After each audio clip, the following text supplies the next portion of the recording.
चुटकीमा बन्ने यस्तो सजिलो यति मिठो गाभाको रेसिपी ल्याएको छु। यसलाई चाहिँ केही तामझाम गर्नु पर्दैन कि तामझाम गऱ्यो भने बरु मिठै हुँदैन है। यसको रेसाहरू यसरी फ्याँकेर धोइ पखाली गरेर केलाएर मैले चाहिँ छन्नीमा मजाले पानी तर्किनलाई छोडिदिएँ। त्यसपछि कुकरमा पानी राखेर यत्तिकै कोच्दिएँ कि मैले अब डल्ला डुल्ली बनाउनु छ भने पनि ठिक छ। अनि त्यसपछि यसको डाँठहरू पनि राखिदिएँ।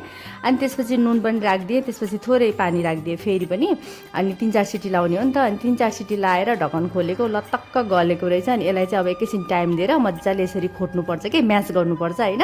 एकैछिन टाइम दिएर म्यास गरेको लर्र परेको भयो। अनि त्यसपछि चाहिँ लसुनलाई कुटेर अनि त्यसपछि घिउ छ भने घिउ नाइतो भने तोरीको तेलमा सुकेको खुर्सानी पड्काएर अनि त्यसपछि यो लसुनलाई पनि फ्राई गर्ने। रातो भइसकेपछि ल्याएर झम्म झानिदिने है। यसलाई चाहिँ यति भए पुग्दो रहेछ कि यति मिठो भयो नि यो साल है। यो ताजा गाभा भएर पनि होला साह्रै मिठो भयो, साह्रै मिठो भयो है। एकदम सिम्पल तरिकाले यसरी बनाउनु भयो भने त यति स्वादिलो हुने कि। अनि निम्बु पनि एउटा मात्र रहेछ कि फ्रिजमा।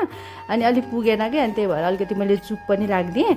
अब अमिलो टक्क लागेको मनपर्छ नि त, कोहीलाई मनपर्छ कोहीलाई मन पर्दैन। मलाई फेरि अमिलो टक्क लागेको मनपर्छ कि। अनि कुकरमा त यसको कलरै नदेखेको अनि यसरी कटौरामा खनाएर देखाएको कि हेर्नु न कस्तो खाम जस्तो है। आज त मैले यति भात खाएँ नि है। म त खाएको देखेर डराउनु होला भनेर अलिकति मात्र खाएको देखाएको कि थपी भात खाएँ। लास्टै मिठो भयो। रेसिपी ट्राई गर्नु होला है।